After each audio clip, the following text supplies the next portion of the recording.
Top quality और consistent performance के लिए सिर्फ सिल्वर पंप्स। टॉप क्वालिटी और कंसिस्टेंट परफॉर्मेंस के लिए सिर्फ सिल्वर पंप्स, नाम याद रखना।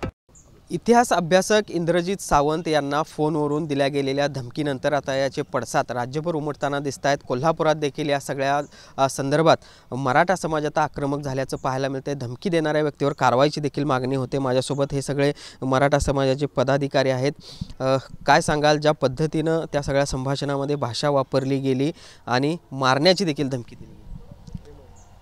असा एक तीनपॉट नागपूरचा कोणतरी कोलटकर नावाचा इतिहास अभ्यासक जे आपला प्रत्येक शब्द संदर्भाशिवाय लिहित नाहीत अशा व्यक्तीच्या विरुद्ध ज्या पद्धतीनं गरळ ओकलेला आहे अशा प्रवृत्तीचा निषेध नाही तर अशांना ठेचण्याची भूमिका आमच्या कोल्हापूरकरांची असते। कारण कोल्हापूरकर असा आहे की छत्रपती शिवाजी महाराजांचा अवमान झाला मग तिथं कोणी लहान नाही मोठा नाही। अगदी राज्यपालाने अपमान केल्यानंतर कोल्हापुरी पायतानीचा मोर्चा काढण्याची तयारी ठेवली होती आणि दौरा रद्द करायला लावला होता। सोलापूरकर असेल किंवा जेम्स असेल, इंद्रजित सावंतांच्या नेतृत्वाखाली आम्ही सगळे लढे लढत असताना जेम्स लेनच्या वेळा 25,000ची सभा घेऊन आम्ही निषेध केलेला होता।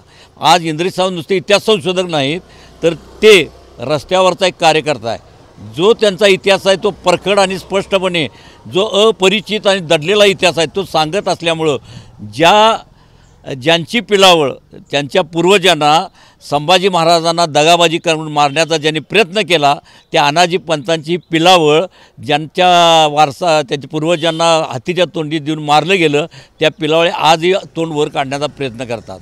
पण अशा ह्या पिलावळीने ना अरे मराठा समाज काय तर अखंड महाराष्ट्रातील जो शिवाजी महाराजांना मारणारा 12-15-18 हातोडा तो आमच्यावर आहे आणि मराठी तर आम्ही जवळजवळ 30-35% आहोत। यांना चिरडून मारल्याशिवाय राहणार नाही अशा प्रवृत्तीचे आम्ही लोक आहोत। आम्ही थंड आहे तर थंड आहोत कारण शिवाजी महाराज आणि शिवचरित्र हा आमचा आत्मा आहे।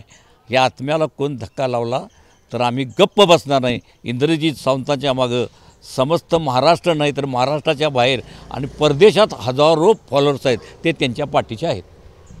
खरं तर या सगळ्या संभाषणामध्ये इंद्रजित सावंत यांच्यावर तर राग दिसलाच, मात्र छत्रपती शिवाजी महाराज, संभाजी महाराज आणि त्याचबरोबर मराठा समाजाबद्दल देखील आक्षेपार्ह विधान त्यांनी केलेलं दिसलं। तुम्ही मराठी कितीही एकत्र या अशा पद्धतीची भाषा वापरली। सत्तेत आम्ही आता आहोत, आमच्या सत्तेखाली तुम्ही आहात आता, अशा पद्धतीची भाषा वापरली गेली। कसं बघता एकूणच ज्या पद्धतीने ही भाषा? ब्राह्मण म्हणून कोण मुलाहिजा करू पाहतो हे छत्रपती शिवरायांचं वाक्य आहे। त्यामुळे ह्या असल्या गिदर धमक्यांना आम्ही मराठी घाबरणारे नाही आहेत आणि इंद्रजित सावंत तर अजिबात घाबरणार नाही आहेत। इंद्रजित सावंत हे आजपर्यंत सत्य इतिहास मांडलेला आहे। इंद्रजित सावंतांच्या समोर आजपर्यंत कोणीही हे चुकीचं आहे किंवा हे पुराव्या दिवशी म्हणजे सत्य मांडू शकलेलं नाही त्यांच्या विरोधात। त्यामुळे त्यांना हे थांबवता येत नाही म्हणून अशा धमकी देऊन त्यांना हा थांबवण्याचा प्रयत्न आहे। पण इंद्रजित सावंत हे थांबणारे व्यक्ती नाही आहेत, ते उलट आणि जोमानं चांगल्या पद्धतीनं काम करतील आणि मला वाटतं की आताच त्यांना ते काहीतरी परत शिपूड घातली, म्हणजे मी असं म्हटलेलोच नाही, हा माझा आवाजच नाही वगैरे वगैरे ते करायला लागले। इंद्रजित सावंतांच्या वतीनं हे चॅलेंज त्यांचं मी जे स्वीकारतो की तुम्ही जे म्हटलं ना इंद्रजित सावंतांनी येऊन तिथं येऊन हिसका दाखवतो। आम्ही या सह्याद्रीच्या कुशीतले रांगडे मावळे आहोत, तुझं कोल्हापुरी पायतान घेऊन स्वागताला आम्ही थांबलेलो आहे। कधी यायचं, कुणाला घेऊन यायचं ते ये। आणि ही जी प्रवृत्ती आहे मगाशी नानांनी सांगितलं की समोर जय श्रीराम म्हणायचं आणि अंतर्गत जय परशुराम म्हणायचं हे यांच्या मनातून दिसते। मराठा समाजाबद्दल जो द्वेष आहे, छत्रपती शिवराय यांच्याबद्दल अपमानकारक लिहिलेला जे जेम्स लेन प्रकरण आहे त्याचं तो समर्थन करतोय आणि छत्रपती तुमचा राजा पळून गेला असं म्हणून तो म्हणतोय। म्हणजे यांच्याबद्दल छत्रपती शिवरायांचं जे प्रेम आहे ह्या प्रवृत्तीचं ते बेडगी दिसतंय असं म्हटलं तर चुकीचं ठरणार नाही। आम्ही इंद्रजित सावंत यांच्या मागं ठामपणे उभे आहोत। कधीही कुठेही या, तुला यायला जमलं नसेल तर आम्ही तिथं येऊन तुला हिसका दाखवतो।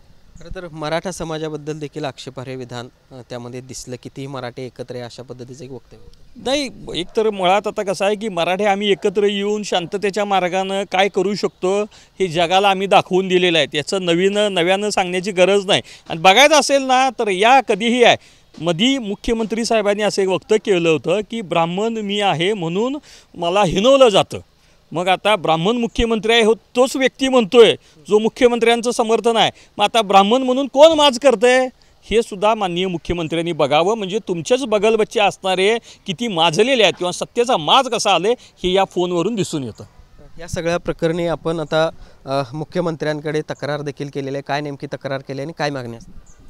हे पहा, इंद्रजित सावंत हा इतिहासकार आहे, सत्य इतिहास सांगणे हे त्याचं काम आहे.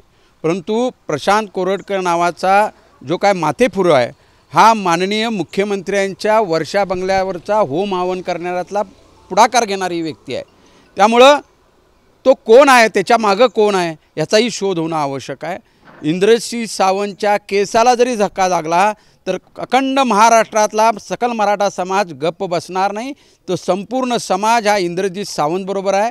मला एवढाही आपल्या माध्यमातून सांगायचं आहे, राहुल सोलापूरकरसारखी अवलाद त्यांनी छत्रपती शिवाजी महाराजांचा खोटा इतिहास सांगितला, ज्यांनी वाईट वक्तव्य केली, अशा वाईट व्यक्तीवर गुन्हा दाखल होण्याऐवजी पुण्याचे कमिशनर गुप्ता नावाचा व्यक्ती म्हणतोय की असा गुन्हा घडलेला नाही. मग ह्या गुप्ता कमिशनरवर कोणत्या मुख्यमंत्र्यांचा किंवा गृहमंत्र्यांचा किती दबाव आहे हे यावरनं दिसून येतं. पण आता बसणार नाही. इंद्रजित सावंतांना जो धमकी दिलेला आहे त्याच्यावर आपल्याला सकाळी मेल केलेला आहे, त्या पत्रानुसार त्या तक्रारीनुसार तात्काळ गुन्हा दाखल करावा, अन्यथा सकल मराठा हा आजपासून या जी काही चळवळ आहे तिची सुरुवात करते हे मात्र लक्षात ठेवावं. खरं तर तुम्ही ज्या मुख्यमंत्र्यांकडे ही तक्रार केली आहे, मेलच्या माध्यमातून केलेली आहे, मात्र याच मुख्यमंत्री आणि त्यांची जात या सगळ्या संभाषणामध्ये त्या व्यक्तीनं वापरलेली दिसते.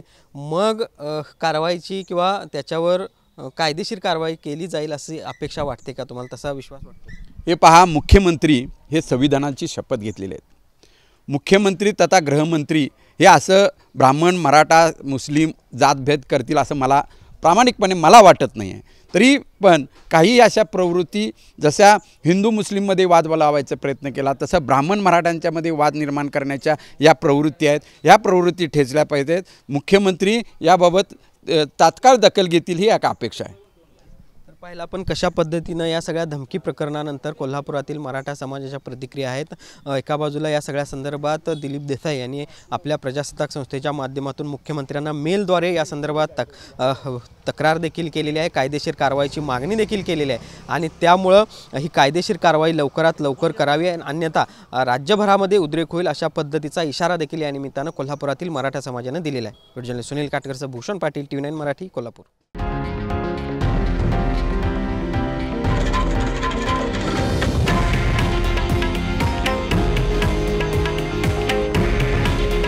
हे आहे देशातील नंबर 1 न्यूज नेटवर्क आणि आपण पाहत आहात TV9 मराठी.